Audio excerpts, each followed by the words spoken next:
as the stock market crashed and the country entered the Great Depression. The Depression had an enormous effect on design of Cincinnati parks and park buildings. We couldn't afford any longer to build those fancy park pavilions, and there was a shift toward more informal, rural landscapes. Ironically, the Depression resulted in unprecedented growth. The creation of Roosevelt's New Deal relief agencies provided Cincinnati with funding to complete many of the park projects outlined in the 1925 city plan. Nearly half of the structures that exist in Cincinnati parks today were built between 1929 and 1943. Mount Airy Forest was transformed.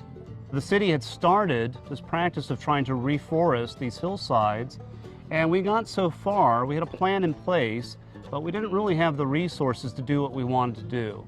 It was largely undeveloped until the New Deal, when programs like the WPA and the CCC, that is the Works Progress Administration and the Civilian Conservation Corps, made possible huge investment in its development.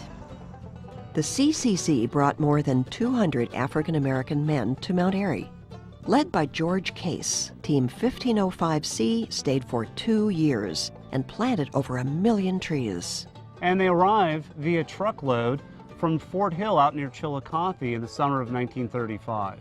The gentlemen that came here were young African American men in their early 20s that were employed in replanting barren fields, doing soil conservation, really repairing the land after many, many years of hard use.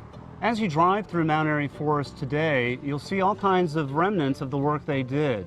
They built trails throughout the park, they reforested the hillside, built erosion control dams, check dams, and built a lot of the shelters and comfort stations that we see throughout the park today.